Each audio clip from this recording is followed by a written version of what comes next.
اللہ تعالی فرماتا ہے کہ میں ان 10 عورتوں کو ہمیشہ پریشان رکھوں گا، میں ان 10 عورتوں کو ہمیشہ غریب رکھوں گا۔ پہلی عورت یہ ہے، بسم اللہ الرحمن الرحیم۔ اللہ پاک فرماتا ہے کہ میں ان 10 عورتوں کو ہمیشہ کے لیے پریشان رکھوں گا، ان 10 عورتوں کو ہمیشہ کے لیے غریب کر دوں گا، ان 10 عورتوں کا رزق تنگ کر دوں گا۔ ان 10 عورتوں میں سب سے پہلی عورت یہ ہے۔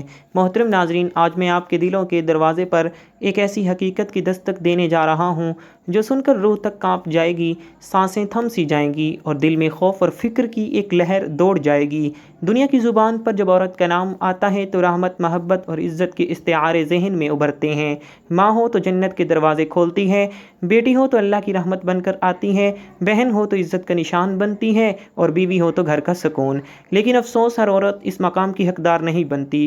کچھ ایسی عورتیں بھی ہوتی ہیں جن کے بارے میں خود اللہ فرماتا ہے کہ تمہارے لیے سکون نہیں، تمہارے حصے میں اس طرح بے چینی اور پریشانی لکھی جا چکی ہے۔ ایسی عورت چاہے سونے کے محلات میں رہے یا مٹی کی جھونپڑیوں میں، ان کے دل کے اندر ایک ایسی آگ جلتی رہتی ہے جسے نہ دولت بجھا سکتی ہے، نہ محبت، نہ کسی کا سہارا۔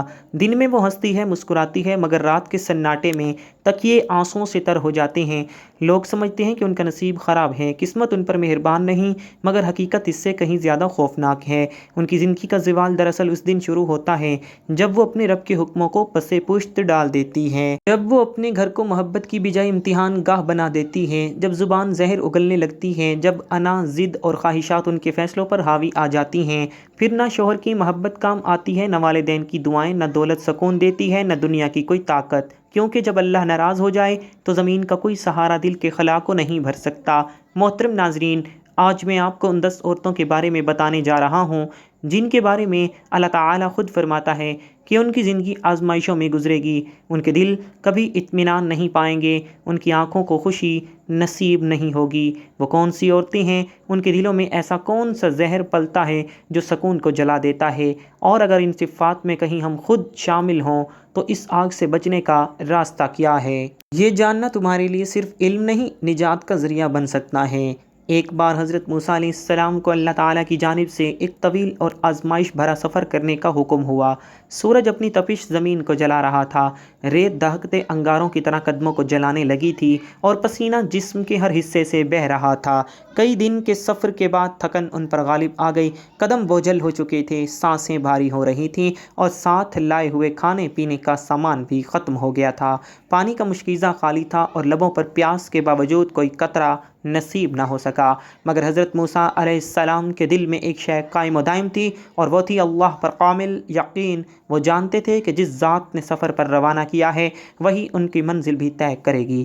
چنانچہ پریشانی کی بجائے انہوں نے صبر اور یقین کا سہارا لیا اور قدم آگے بڑھاتے گئے۔ کچھ دور چلنے کے بعد ایک بستی نظر آئی، پسماندگی، غربت اور مایوسی میں ڈوبی ہوئی تھی۔ کچی اینٹوں کے مکان، دیواروں میں دراڑیں، چھتوں میں سوراخ اور چہروں پر بھوک کے سائے۔ دل میں خیال آیا کہ یہ مفلس لوگ بھلا میری کیا مدد کر سکیں گے، مگر یقین الہی کے سہارے آپ اس بستی میں داخل ہوئے۔ ایک پرانا سا دروازہ دکھائی دیا، آپ علیہ السلام نے دستک دی۔ دروازہ کھلا تو سامنے ایک ضعیف و ناتواں عورت کھڑی تھی، چہرہ آنسوؤں سے تر، آنکھوں میں برسوں کا دکھ سمیٹا ہوا۔ جیسے ہی اس نے حضرت موسیٰ علیہ السلام کو پہچانا، لرزتے ہوئے قدموں سے آگے بڑھی اور آپ علیہ السلام کے قدموں میں گر پڑی، کانپتی آواز میں کہنے لگی، اے اللہ کے نبی، برسوں سے آپ کے دیدار کی خواہش دل میں پالی تھی، مگر بھوک اور بے بسی نے ہمت چھین لی۔ آج اللہ نے آپ کو میرے در پر بھیجا ہے، یہ میری زندگی کا سب سے قیمتی لمحہ ہے۔ اس نے عاجزی کے ساتھ آپ کو گھر کے اندر بلایا، ایک پرانے تخت پر بٹھایا اور جو کچھ گھر میں موجود تھا، خواہ معمولی سا کھانا ہی کیوں نہ ہو، عقیدت سے پیش کیا۔ پھر لرزتے ہوئے لہجے میں عرض کی، اے اللہ کے برگزیدہ نبی، جب آپ کوہ طور پر اپنے رب سے ہم کلام ہوں تو میرے بارے میں ضرور پوچھیے گا کہ آخر میں ہر وقت کیوں روتی رہتی ہوں، میری زندگی میں سکون کیوں نہیں ہے، کیا میری قسمت میں ہمیشہ غم ہی لکھے گئے ہیں؟ حضرت موسیٰ علیہ السلام نے اس عورت کے درد کو محسوس کیا اور وعدہ فرمایا کہ وہ اس کے سوال کو اپنے رب کے حضور پیش کریں گے۔ وقت گزرا، سفر مکمل ہوا اور آپ علیہ السلام کوہ طور پر گئے اور اللہ سے ہم کلام ہوئے۔ جب واپس لوٹنے لگے تو وہی بستی دوبارہ سامنے آئی اور وہی عورت یاد آ گئی۔ آپ اس کے گھر کے قریب پہنچے، دروازے پر دستک دی، عورت دوڑتی ہوئی باہر آئی، چہرے پر امید اور دل میں خوف تھا۔ حضرت موسیٰ علیہ السلام نے نہایت نرمی اور سکون سے فرمایا، اے عورت، میں نے تیرے بارے میں اپنے رب سے سوال کیا۔ اللہ تعالیٰ نے وحی میں فرمایا کہ 10 قسم کی عورتیں ایسی ہیں جن کے نصیب میں ہمیشہ کے لیے بے سکونی اور آزمائش لکھی جا چکی ہے، چاہے وہ دنیا کے محلوں میں رہیں یا تنہائی کے اندھیروں میں، ان کے دل کو کبھی قرار نصیب نہیں ہوتا۔ اور اے عورت، شاید تو انہی میں شامل ہے، اس لیے تیری آنکھوں کے آنسو نہیں رکتے اور تیری روح کو سکون نہیں ملتا۔ یہ سن کر وہ عورت کانپ اٹھی، آنکھوں سے آنسو رواں ہو گئے اور لرزتی ہوئی آواز میں بولی، اے اللہ کے نبی، مجھے بتائیے وہ 10 عورتیں کون سی ہیں کہ جن کے بارے میں میرے رب نے اتنا سخت فرمان نازل فرمایا ہے، کہیں میں بھی انہی میں شامل نہ ہو جاؤں۔ اس کے دل میں خوف اور تجسس دونوں ایک ساتھ جاگ اٹھے، کیونکہ اسے اندازہ ہو چکا تھا کہ شاید اس کے دکھ کا راز اب ظاہر ہونے والا ہے۔ حضرت موسیٰ علیہ السلام نے اس عورت کے لرزتے وجود کو دیکھا، اس کے چہرے پر سوالوں کی آگ بھڑک رہی تھی اور آنکھوں میں خوف اور اشتیاق کے سائے لہرا رہے تھے۔ آپ نے نہایت نرمی اور ٹھہراؤ سے فرمایا، اے عورت، سن، میرا رب فرماتا ہے، جس عورت کے لیے خوشیاں مقدر نہیں، جس کے گھر پر رحمت کا سایہ کبھی نہیں ٹھہرتا، وہ عورت ہے جو اپنی زبان سے اپنے ہی گھر کا چراغ بجھا دیتی ہے۔ آپ نے لمحہ بھر توقف کیا اور پھر فرمایا، وہ عورت جو اپنے شوہر کی عزت کو دوسروں کے سامنے تماشا بنا دیتی ہے، جو اس کے رازوں کو زبان پر لے آتی ہے، اس کے عیبوں کو لوگوں کے درمیان اچھالتی ہے اور اس کے احترام کو اپنے تکبر کے نیچے روند دیتی ہے، دراصل وہ اپنے ہی ہاتھوں سے اپنے گھر کی بنیادیں ہلا دیتی ہے۔ اس کی زبان، آپ نے فرمایا، تلوار کی مانند ہے، یہ تلوار جسم کو نہیں دل کو کاٹتی ہے۔ وہ عورت جو اپنی سہیلیوں، رشتہ داروں یا سوشل محفلوں میں بیٹھ کر اپنے شوہر کی کمائی، اس کی چال چلن، اس کے گھر کے معاملات، حتیٰ کہ اس کی ظاہری انداز کا مذاق اڑاتی ہے، وہ یہ نہیں جانتی کہ اس کے الفاظ زمین پر نہیں گرتے، آسمان تک پہنچتے ہیں۔ اور جب عورت کی زبان شوہر کی عزت کا پردہ چاک کر دیتی ہے تو اللہ اس کے گھر کی برکت کا پردہ اٹھا لیتا ہے، پھر نہ دیواروں میں محبت باقی رہتی ہے، نہ فیضوں میں سکون، نہ دلوں میں قرار۔ ایسی عورت اگر ہزاروں نمازیں بھی پڑھ لے، قرآن کی تلاوت کرے، صدقات و خیرات بانٹے، تب بھی جب تک وہ اپنی شوہر کی عزت کی حفاظت نہیں کرتی، فرشتے اس کے گھر کی دہلیز سے رحمت کو واپس لوٹا دیتے ہیں۔ ایسی عورت کا چہرہ چاہے دنیا کے سامنے ہنستا ہو، مگر اس کے دل میں ایک قبرستان ہوتا ہے۔ اس کی ہنسی خالی ہوتی ہے، اس کی اولاد بے چین رہتی ہے، اس کی نیندیں اڑ جاتی ہیں اور رزق میں برکت مٹ جاتی ہے۔ حضرت موسیٰ علیہ السلام نے فرمایا کہ اللہ فرماتا ہے، جو عورت اپنے شوہر کے راز افشاں کرتی ہے، میں اس کے رزق کے دروازے بند کر دیتا ہوں، اس کے گھر سے سکون اٹھا لیتا ہوں، اس کے نصیب سے نور چھین لیتا ہوں، کیونکہ قرآن میں شوہر اور بیوی کو ایک دوسرے کا لباس قرار دیا گیا ہے، اور اگر لباس جسم کو بے پردہ کر دے تو اللہ اپنا پردہ کیوں برقرار رکھے گا؟ رسول اکرم صلی اللہ علیہ وآلہ وسلم نے بھی فرمایا، تم میں سے بہترین وہ ہے جو اپنے گھر والوں کے لیے بہترین ہو، مگر وہ عورت جو اپنے گھر کے مرد کی عزت پامال کرے، وہ دراصل اللہ کے حکم سے بغاوت کرتی ہے۔ آج ہمارے معاشرے میں یہی غلطی عام ہو چکی ہے، عورتیں اپنی زبان کی تیزی کو طاقت سمجھتی ہیں، سوشل میڈیا کے گروپوں میں، واٹس ایپ کی باتوں میں یا محلے کی بیٹھکوں میں شوہروں کی کمزوریوں کو فخر سے بیان کرتی ہیں۔ انہیں لگتا ہے کہ یہ باتیں ہیں، مگر حقیقت میں وہ اپنی تقدیر میں زہر گھول رہی ہوتی ہیں۔ جو عورت اپنے شوہر کی عزت کا چراغ بجھاتی ہے، وہ دراصل اپنے گھر کی جنت کو جہنم میں بدل دیتی ہے۔ اس کی دعائیں آسمان سے واپس لوٹا دی جاتی ہیں، اس کے نصیب میں ایک ایسی بے سکونی لکھ دی جاتی ہے جو قبر تک اس کا پیچھا نہیں چھوڑتی۔ یہ وہ پہلی عورت ہے جس کے بارے میں اللہ نے آسمانوں پر فیصلہ کر دیا کہ میں اسے کبھی اطمینان نہیں دوں گا، کیونکہ اس نے اپنے شوہر کی عزت کا پردہ خود چاک کیا ہے۔ پھر موسیٰ علیہ السلام نے کچھ توقف کے بعد فرمایا، اے عورت، میرا رب یہ بھی فرماتا ہے کہ دوسری عورت وہ ہے جو شادی کے بعد اپنے والدین کی خدمت اور ان کے ادب کو بھول جاتی ہے، اور وہ جو اپنے شوہر کے گھر جا کر اپنے ماں باپ کو کم تر سمجھنے لگتی ہے، ان پر احسان جتاتی ہے یا ان کے سامنے گستاخی کرتی ہے، وہ عورت بھی اپنی زندگی سے برکت کھو دیتی ہے۔ اللہ تعالیٰ فرماتا ہے، میں اس عورت کے نصیب سے راحت اٹھا لیتا ہوں، اس کے رزق سے برکت چھین لیتا ہوں اور زندگی کو آزمائشوں میں بدل دیتا ہوں، یہاں تک کہ وہ قبر میں بھی بے قراری کے ساتھ جائے۔ یہ وہ عورت ہیں جو شادی کے بعد اپنے والدین کی تربیت، ان کی قربانیاں، ان کی دعائیں، ان کے کردار سب بھول جاتی ہے۔ وہ سمجھتی ہے کہ اب شوہر ہی سب کچھ ہے اور وہی اس کا واحد سہارا ہے، مگر حقیقت یہ ہے کہ بیٹی جب اپنی اصل یعنی اپنے والدین کو بھلا دیتی ہے تو اللہ اس کے نصیب کو ٹوٹتے دیتا ہے۔ حضرت موسیٰ علیہ السلام نے فرمایا جو عورت اپنے والد کی ناقدری کرتی ہے اللہ فرماتا ہے کہ میں اسے دنیا میں بھی رلاؤں گا قبر میں بھی، کیونکہ جس نے ماں باپ کا دل توڑا اس نے میرے عرش کو ہلا دیا۔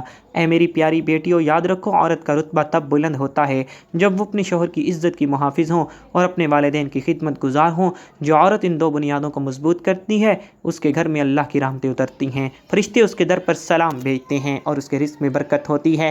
مگر جو عورت اپنی زبان اور اپنے غرور کے ہاتھوں ان رشتوں کو توڑ دیتی ہے اس کے لیے زندگی تنگ ہو جاتی ہے اور اس کا دل ہمیشہ کے لیے بے سکون ہو جاتا ہے۔ حضرت موسیٰ علیہ السلام نے نہایت سنجیدہ لہجے میں فرمایا، اے عورت، میرا رب فرماتا ہے کہ تیسری وہ عورت ہے جس کے نصیب میں کبھی سکون نہیں لکھا گیا، وہ عورت جو حسد، جلن اور دوسروں کی خوشیوں سے جلنے کو اپنی فطرت بنا لیتی ہے۔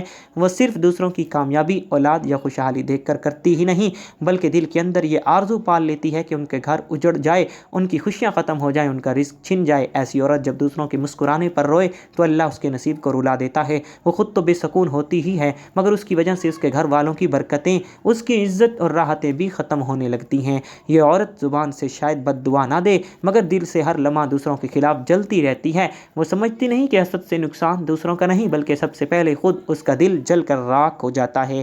حسد وہ آگ ہے جو پہلے حسد کرنے والے کو جلاتی ہے اور یہی گناہ شیطان کی پہچان بنا، جس نے حضرت آدم علیہ السلام کو سجدہ کرنے سے صرف اس لیے انکار کیا کہ وہ ان کے مقام سے جلا۔ حسد دراصل وہ بیماری ہے جو روح کو کھا جاتی ہے۔ ایسی عورت چاہے عبادتوں میں خود کو مصروف رکھے، نمازیں پڑھے، روزے رکھے، قرآن کی تلاوت کرے، مگر جب دل میں دوسروں کی خوشی برداشت نہ ہو تو اس کی عبادتیں آسمان تک پہنچتی ہیں۔ فرشتے ایسی باتوں کو لٹا دیتے ہیں کیونکہ وہ دل جو حسد سے بھرا ہو اللہ کے نور کا مستحق نہیں رہتا۔ ایسی عورت بظاہر پھول کی طرح حسین نظر آتی ہے مگر اندر سے وہ کانٹوں سے بھی زیادہ زہریلی ہوتی ہے۔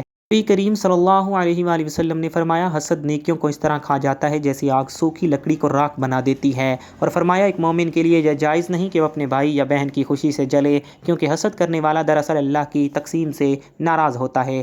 یعنی جب عورت دوسروں کی خوشی دیکھ کر دل میں آگ بھڑکاتی ہے تو دراصل وہ یہ کہہ رہی ہوتی ہے کہ اے اللہ تو نے اسے کیوں نوازا اور مجھے کیوں نہیں۔ یاد رکھو جو اللہ کی تقسیم پر اعتراض کرے اللہ اس کے نصیب سے سکون اٹھا لیتا ہے۔ ایسی عورت کی زندگی جلتی لکڑیوں جیسی ہوتی ہے، باہر سے دھواں کم نظر آتا ہے مگر اندر کی آگ کبھی نہیں بجھتی۔ بظاہر ہنستی ہے مگر راتوں کو چپکے سے تکیہ بھگو دیتی ہے، دوسروں کی خوشیاں چھیننے کی تمنا کرتی ہے مگر اللہ اس کی اپنی خوشیوں کی جڑ کاٹ دیتا ہے۔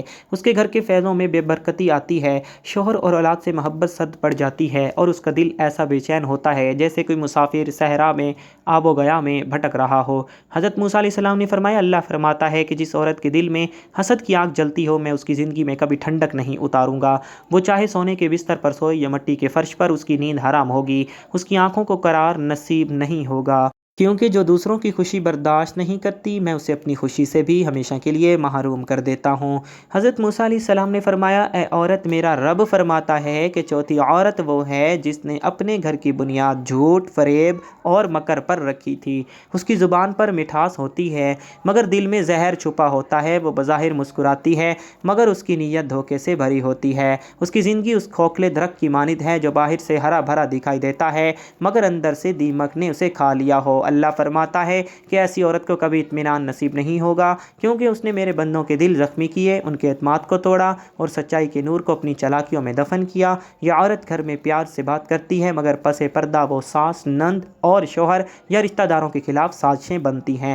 وہ ہمدرد بن کر دوسروں کے گھروں کو توڑنے کی چالیں چلتی ہے، کبھی جھوٹے الزام لگا کر شوہر کو والدین سے لڑاتی ہے، کبھی والدین کے دل میں نفرت بھرتی ہے۔ ایسی عورت نہ صرف اپنے گھر کی دیواروں کو گراتی ہے بلکہ اپنی تقدیر کے دروازے بھی بند کر لیتی ہے۔ یاد رکھو رشتے دھاگے نہیں امانت ہے، جب عورت جھوٹ کا قصد جب بنا لے تو اللہ سچ کو اس کی زندگی سے اٹھا لیتا ہے۔ نبی کریم صلی اللہ علیہ وآلہ وسلم نے فرمایا، جو دھوکہ دے وہ ہم میں سے نہیں۔ فریب کرنے والی عورت مکڑی کی مانند ہے جو اپنا جالا خود بنتی ہے مگر بھول جاتی ہے کہ ایک جھونکا آئے گا اور سب کچھ بکھر جائے گا۔ حضرت موسیٰ علیہ السلام نے فرمایا، اے عورت، میرا رب فرماتا ہے کہ 10ویں عورت وہ ہے جو اپنی عبادت، نیکی، تسبیح اور نماز کے سہارے غرور کرنے لگتی ہے۔ وہ سمجھتی ہے کہ اب وہ دوسروں سے افضل افضل ہے کہ اس کی دعائیں رد نہیں ہو سکتی، کہ اللہ اس سے ناراض ہو ہی نہیں سکتا۔